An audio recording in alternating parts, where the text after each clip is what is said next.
Au cœur des Alpes du Beaufortin se tient une réunion annuelle de ski alpinistes, une compétition mythique, la Pyramenta.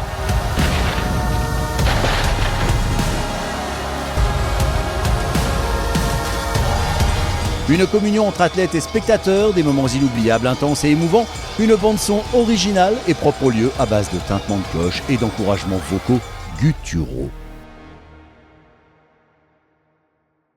C'est samedi, au cœur de la nuit on se prépare. Les spectateurs viennent en masse rallier le col de la Forclaz, le passage de référence pour qui connaît la Pyramenta.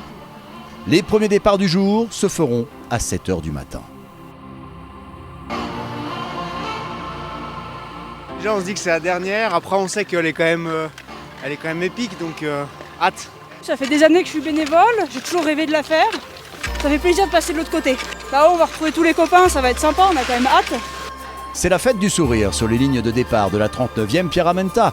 La météo a joué avec les nerfs des organisateurs et des athlètes. Mais ça y est, on y est. Voici la dernière étape de la Pierre 2025. Le brouillard semble habiter les lieux, mais patience, car quelques mètres plus haut, les supporters sont déjà sortis des nuages. Les raclettes, les clochettes, les réconfortants liquides sont en place. Il ne reste plus à l'astre solaire qu'à se réveiller pour enchanter les lieux. Mountain Skimo Hansen, c'est parti.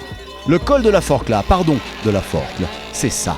Une étreinte unique en son genre, une haie d'honneur bouillante qui accueille les premières équipes du jour.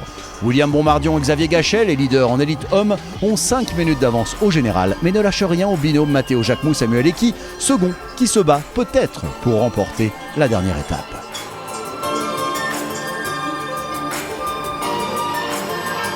Axel Gachet-Mollaret et Lorna Bonnel mènent chez les dames. Et là aussi, malgré une avance gigantesque au général, elle reste pro et assure le show du ski alpi de haut niveau. La PR, Marie-Paul Villard et Laurie Renaudton suit, Cathy Scheid et Martina Valmassoy aussi.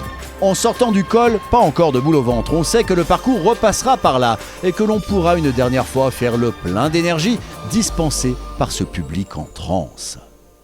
Du beau geste, de la belle neige, des paysages incroyables de beauté, la Pyramenta, c'est ça.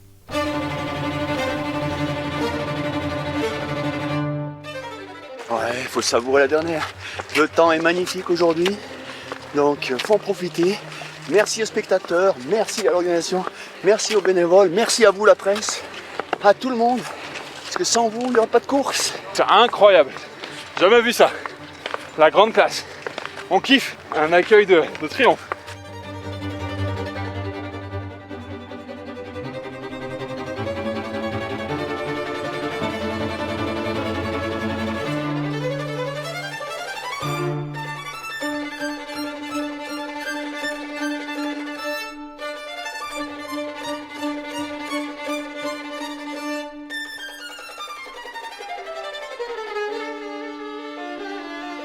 Les deux amis, Bonmardion et Gachet, sont aux anges. À mi-parcours, ils savent que la pierre est à eux, à condition de rester encore un peu concentrés. Le souffle court et le corps tout entier tourné vers l'effort. Encore quelques minutes.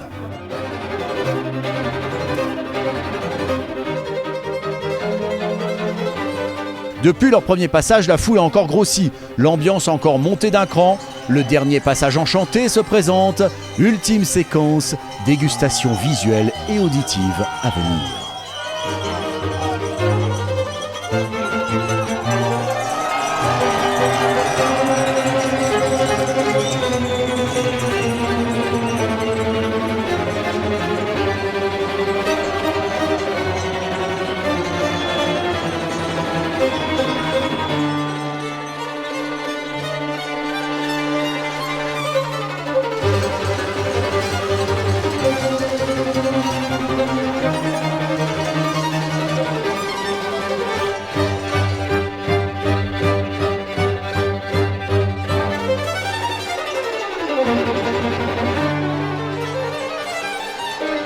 C'est à regret qu'ils et elles quittent les lieux, mais il faut bien en finir avec cette 39e édition de la Pyramenta.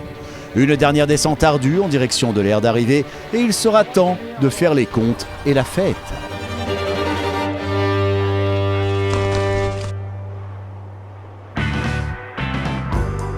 C'est le dernier épisode de la saison 39 de la série Plus belle la Pierra. La consécration pour l'équipe Xavier Gachet et William Bonmardion. Samuel Eki, accompagné par Matteo Jacquemou, sort par la grande porte. C'était sa dernière Pierra. Nadir Maguet et Anselme Damevin font une belle paire de troisième. Côté filles, grand chelem, quelle maîtrise pour Axel Mollaret et Lorna Bonnell, impérial. Laurie Renaudton et Marie-Paul Villard sont secondes. Le duo italo-états-unien Martina Valmaesoy, Katy Scheid est troisième. Cette édition fut dantesque, bravo à tous les bénévoles impliqués dans l'organisation de la plus belle des manifestations en matière de ski alpinisme. Rendez-vous maintenant en 2026, ce sera la 40e.